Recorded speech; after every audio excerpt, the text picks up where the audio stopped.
Hello and welcome back to Eurofootball Daily, where today we're looking at 10 players that should not be sold by their clubs this summer. Let's go. We kick things off in the Premier League with Manchester City's John Stones. Everybody knows about City's defensive woes, with the side having already conceded more goals this campaign than in each of the last two seasons, with a few games still to be played.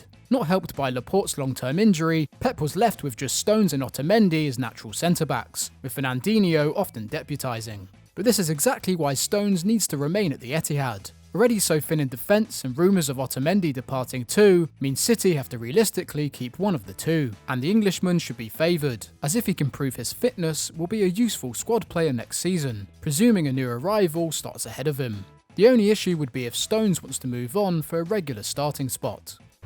Heading across to Serie A next, where AC Milan should be looking to shift a few players this summer to reduce their record debt levels. One player though, who has seen his name linked with the biggest clubs in Europe, but should remain at the San Siro, is young midfielder Ismael Bennacer, whom the Rossoneri only signed 12 months ago.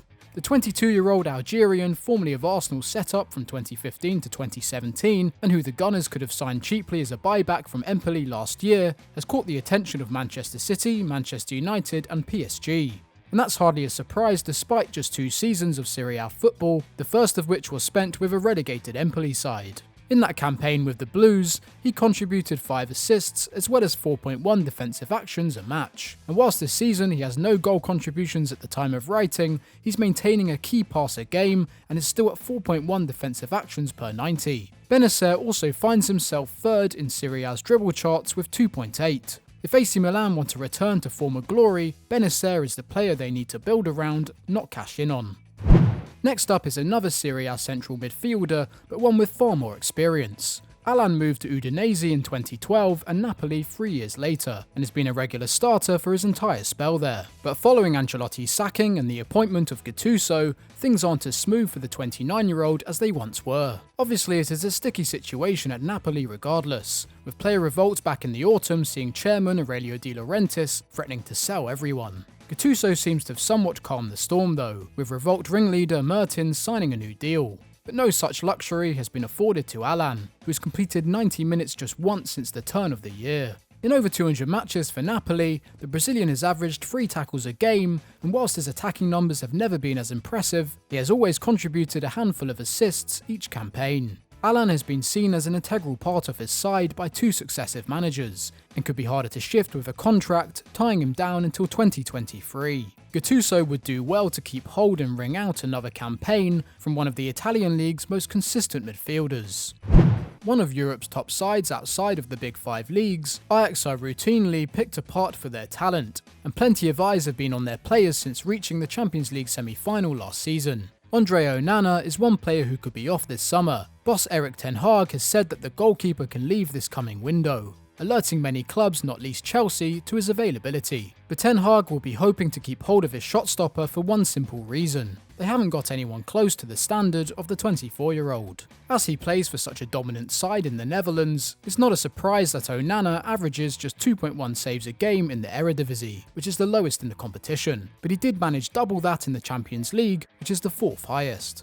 The man in waiting appears to be Croatian Dominik Kotarski, but the 20-year-old is yet to make his senior debut. Onana has 2 years left on his contract, so could potentially be convinced to stay for 12 months more as Ajax seek out a Champions League level replacement. With quality goalkeepers few and far between, if the Cameroonian does move on, it will leave a gaping hole in their side. Last summer saw Juventus beat a host of clubs to the signings of Matthijs de Ligt, Adrien Rabiot and Aaron Ramsey. But of the 3, only de Ligt appears to have settled, with the latter 2 rumoured for an exit already. But Maurizio Sarri should keep both Rabiot and Ramsey, especially the Frenchman. Back in August, Juve had 7 central midfielders capable of being starters, but played a formation that used 3. Competing for his position alongside Bentancur, Emre Can, Khedira, Matuidi and Pjanic, Rabiot had just come off a season where he was frozen out of first-team football by PSG for 6 months. Consequently, he has made just 14 Serie A starts this campaign, struggling with match fitness, but there's no reason that shouldn't increase next term. At 25 years old, he is considerably younger than Khedira and Matuidi, whilst Emre Can is now a Dortmund player and Pjanic was swapped with Barcelona's Arthur, who flattered to deceive in La Liga. Rabiot will have moved up the order at Juve, and if he can rediscover his form that made him one of Europe's most exciting young prospects only a few years ago, averaging 4.5 defensive actions a game, the move will look like a no-brainer. Now, Lyon would clearly never sell Memphis Depay given the choice. However, if a bigger club comes calling, it would be hard to convince their talisman to stay. But should a side like Arsenal or Manchester United make a move for him, we think Depay should reject it and stay put at the Ligue 1 side. Since joining in 2017, the Dutchman has racked up 43 goals and 32 assists in domestic action, and was set for another big season at the Groupama Stadium. That was until the 26-year-old tore his ACL against Rennes in December 2019, after a run of 9 goals in 12 starts. Depay missed the rest of the season with the aim to return next campaign, and that is why he shouldn't force a move away. It will be better for him to remain at Lyon and be afforded the time to hit the heights of the 3 shots, 2 key passes, and 2 dribbles a match he was making earlier this season. Moving away to a side where there will almost definitely be an immediate pressure on him to perform would be unfair considering he'd have 8 months away from the game.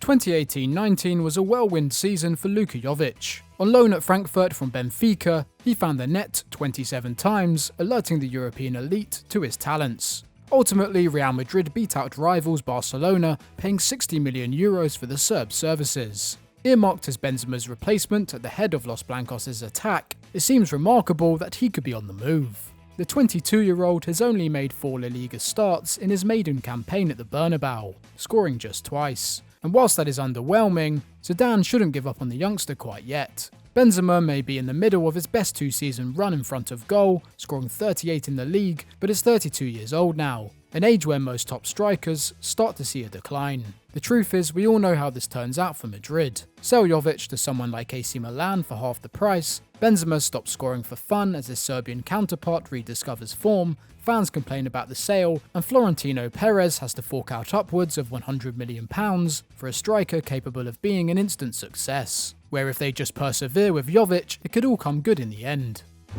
As yet another transfer window looms, it looks like we should all be gearing up for another 3 months of incessant Paul Pogba rumours. The most persistent ones have him heading back to Juventus in Serie A, becoming the latest Galactico at Real Madrid, and after another controversial year with Manchester United, the writing seemed to be on the wall for the 27-year-old. The World Cup winner had only played in 8 Premier League matches before the shutdown, missing the vast majority of the season due to an ankle issue, which the midfielder's advisors concluded that surgery was the only option. Expected to be out for the campaign, the 3-month break worked in his favour, and he once again seems to be enjoying himself under Solskjaer. Since the restart, Pogba has looked back to his best, with 2 assists at the time of writing. Now with more talent in Bruno Fernandes alongside him, and the attack starting to finish chances, Pogba is thriving again at Old Trafford. Now with no reason to sell him, the Red Devils should confidently fend off offers from potential suitors.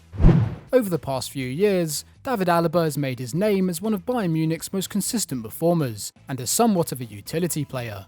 Predominantly a left-back, the 28-year-old has also featured at left midfield, often plays centre-mid for Austria, and has spent the majority of this season at centre-back for the Bundesliga champions. Yet it appears that there may not be a place in Bavaria for him. He has 12 months left on his deal, and has been linked with a move away from the Allianz Arena for a few years now, attracting interest from the likes of Chelsea, Inter Milan, Manchester City and PSG. The reality is though that Alaba has been a saviour for Bayern Munich this season, slotting in central defence, performing as a natural in the absence of Lucas Hernandez and Niklas Süle. Contract negotiations have stalled between Alaba and Bayern, and it does look like his 12-year association with the club is approaching an end. But after a quite brilliant season, his current employers should put re-signing him at the top of their to-do list this summer.